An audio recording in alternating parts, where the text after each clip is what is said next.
What is up, everybody? I'm No Lex Given, and today we're going to take a look at a share bear game where I'm kind of pulled back and forth in two different directions. Do I go dwarves or do I go evil? And we start in this first shop making that same decision. Do we want to pick up a crafty or do we just want to pick up a 2-3 goat? So I just pick up the one with more stats, and that allows us to deny Zelhua a slay.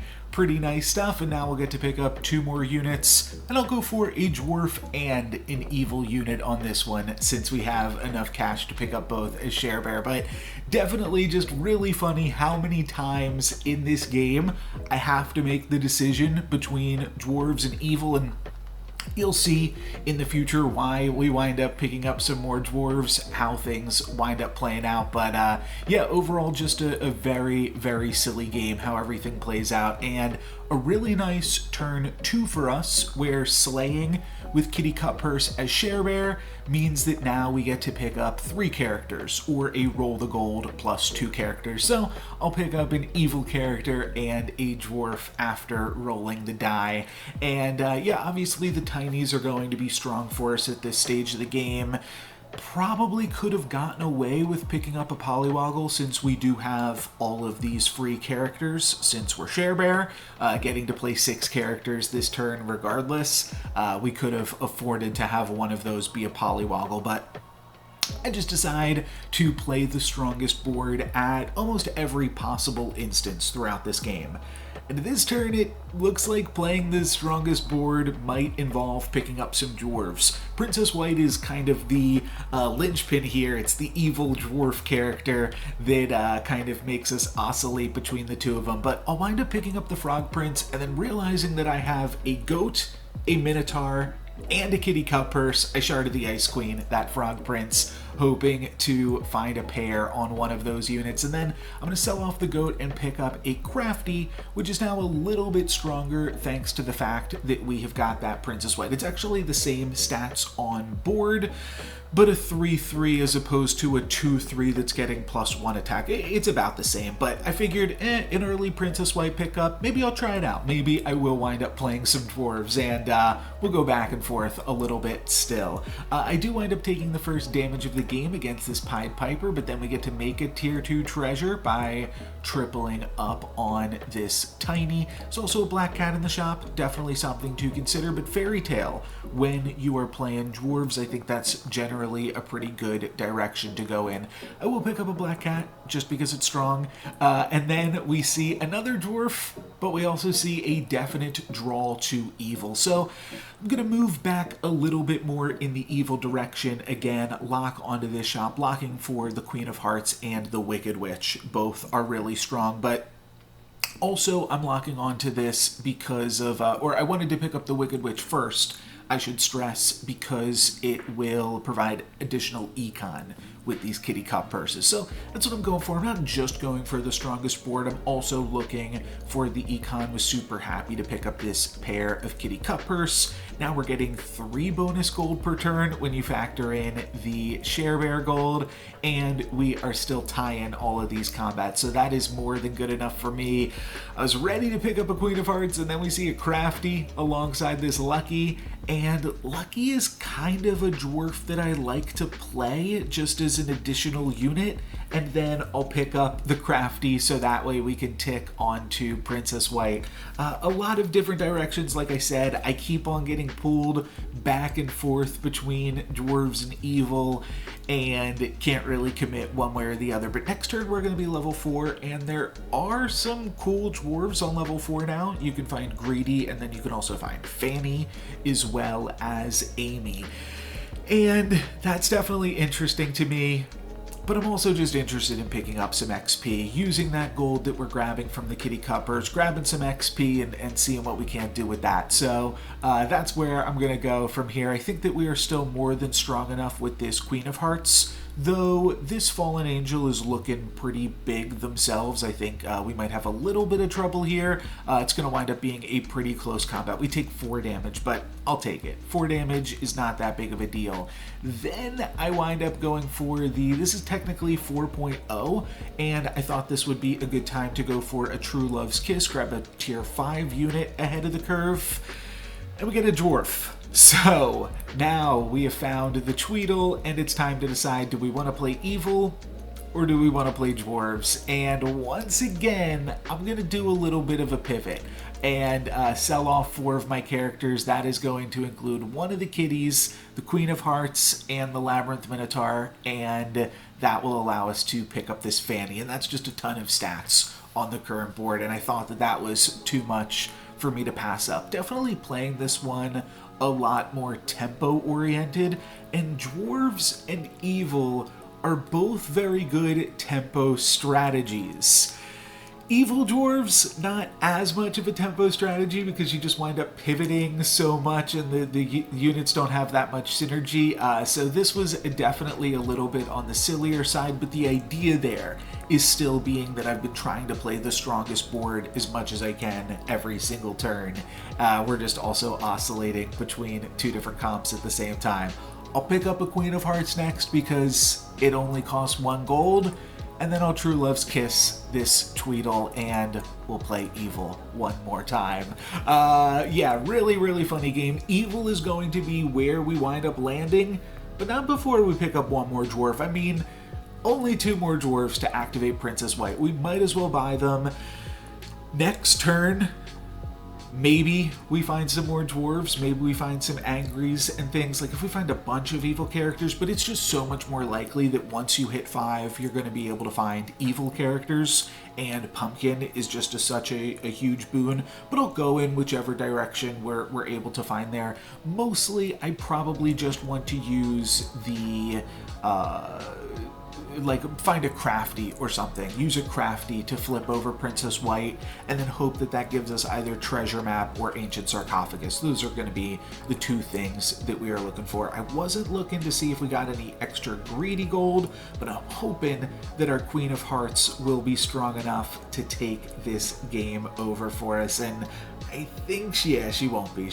We'll knock everything down a little bit with the Rotten Applewood. We take 7, but ultimately we're still doing pretty good. And now we're just going to go full into scam. We're up against the Ghost.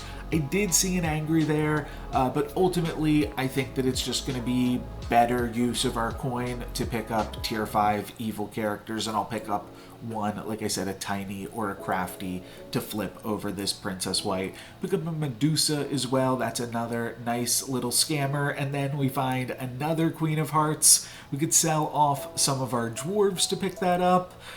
Though we don't really have a great place to put it, I think that it's still potentially worth it just because, like I said, Treasure Map and Ancient Sarcophagus are both really, really strong treasures for us that will help us in this evil comp. So that's kind of the idea.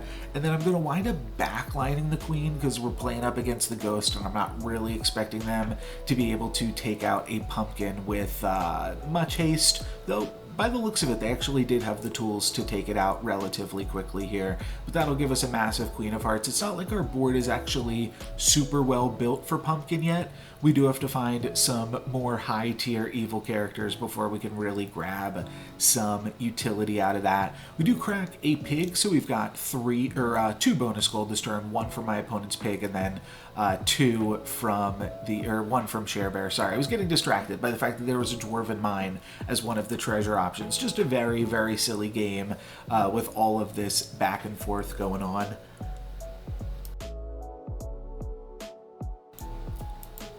And I also had to sneeze, so that was distracting me a little bit too.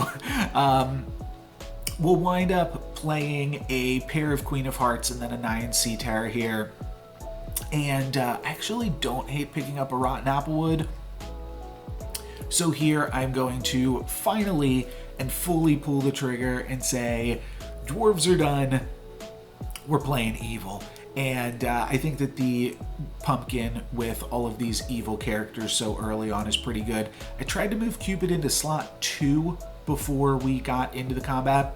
didn't really wind up being a huge deal, but the main consideration behind this is I wanted to put more high-level evil characters in the front row, so that way they would die and we would get to summon some additional stuff there. So that was the idea.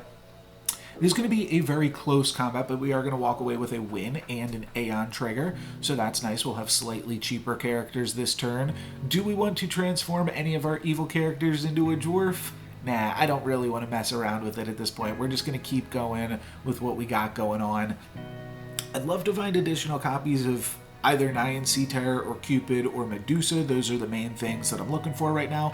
Or a Queen of Hearts to potentially find that ancient sarcophagus. But I don't really want to also pursue like Aeon and other stuff like that. So not going to worry about it for the most part on this turn. Just going to mostly be doing a roll down here, and then I'll sell off and pick up a Medusa to finish things off, and then a Fireball as well. Yeah, definitely a high tempo oriented game, but I still thought this one was really fun to look at, both for like the pivoting perspective, and I also think that tempo games are fun to look at from time to time. I don't typically play Storybook Brawl in the tempo fashion, try to find more high rolls and silly stuff like that, but yeah, knowing how to play tempo, obviously a super valuable skill.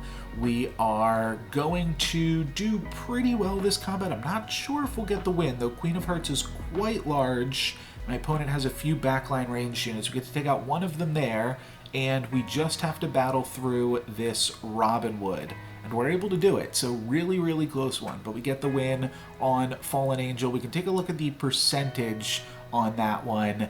6% to win. But that's what Scam is all about, of course.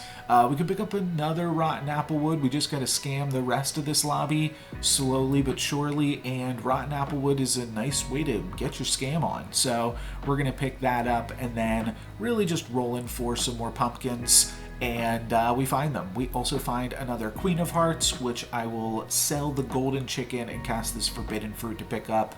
Don't find anything great with that. No Sark or what's the other one? Sorry, treasure map. No Sark or treasure map. Those are the main things that I'm looking for, though there are really good tier 5 treasures for the evil comp. Ambrosia is really, really powerful because that makes all of your pumpkin spawns upgraded.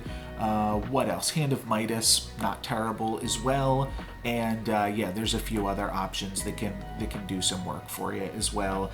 Playing up against a Dwarves player, we'll see how we fare. It does look like we're doing okay, though it's a close one. It's a close one, and we are just barely going to get a tie, so I will definitely take that. Then we'll pick up another pumpkin and roll for pumpkins and applewoods, and also pick up some magic beans in the meantime. But just, again, like trying to play the strongest board that I can every turn. We can triple the tree at this point, and we could do so selling off either the Nyan Sea Terror or the Queen of Hearts. And I think I will ultimately decide to sell off the Queen to pick that up. No, I sell off the Sea Terror. Okay. That's interesting because there's actually not too much that we can do with the Queen, because I'm probably going to want to frontline it. And because of that, I probably should have just sold off the Queen and kept the Nyan Sea Terror as our frontline unit, but you know, whatever. This is fine. We get to Medusa attack into my opponent's first character, which I think was a baby bear, and there we get out a bunch of their utility from their magic sword plus 100, so that's really good. And then our other Medusa takes out their Lancelot, and now we just need a few more scams here with our pumpkin.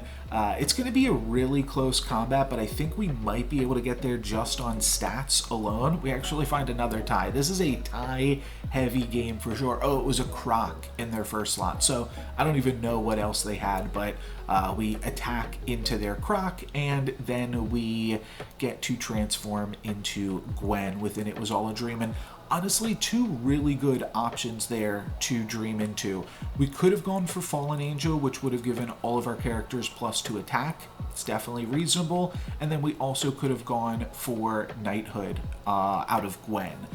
Then I wind up selling off the Queen of Hearts for an Oni Tyrant, and one of the main reasons that I do that is just to spawn bigger stuff out of my pumpkins. I think that was another thing that I wasn't considering when I held on to the Queen of Hearts as opposed to the Nyan Sea Terror, is Queen of Hearts is only going to spawn tier 2 characters from my pumpkins, so certainly not as good. It only really matters for the first pumpkin spawn, because the second pumpkin spawn we'll get to look at all the first pumpkin stuff and still get to summon some big stuff. But regardless, now we have found an Oni Tyrant, so now we are making big stuff and making big moves. And if you are only playing 5 characters against a scam comp, you're kind of in for a bad time. So we get to deal a bunch of damage to my last opponent and take him out, and now we are definitely set up well to win. Probably just going to roll past all of this stuff. I don't really even want to cast a spell this turn because I kind of just want to use my knighthood. So there's not really anything that I'm looking for, to be totally honest. I mean, we could take a Medusa, but then we're only playing 1 Medusa as opposed to 2. So yeah, there's really just not much that I'm even looking for here. I'm just going to wind up rolling down. I do kind of like the Cupid, and actually like it enough that I'm just going to pick it up right now. I think that that was one of the few units that I would actually go for here. It will, again, make our pumpkins a little bit worse, but will ultimately serve us well, I think. Let's find out what's in that crock. It is a baby bear. Yeah, I was getting a little bit confused, or ahead of myself maybe, but is indeed a baby bear inside that crock. Well, inside that crock. We will scam it eventually with a Medusa, and then we will scam some more of my opponent's characters, and that's actually it. We get a pumpkin spawn, and we're able to take out this summons comp, and that's all she wrote. I did, I lost my camera here in the last second. I will just note that I moved my board specifically. I thought that Cupid was going to be good against the summons comp. Being able to attack their backline in a summons comp is very good because they just keep a bunch of silly stuff in their front line, and their backline is really where everything is that actually matters. So that was the other reason that I decided to go for the Cupid pickup right there, and that was enough. That was enough just to scam the lobby. Sometimes a scam, you want to pay a little bit attention to what the rest of the lobby was doing, and we knew that that opponent was on summons. That's going to be it for me today. Hopefully you guys enjoyed this one. A little bit of a different one, kind of a funkier game, but I think really cool when you're able to play tempo so effectively. Sometimes that's dwarves, sometimes that's evil, and in this case it was a little bit of both. But that's going to be it for me today, guys. Thank you very much for watching. I'm No Lex Given. Peace.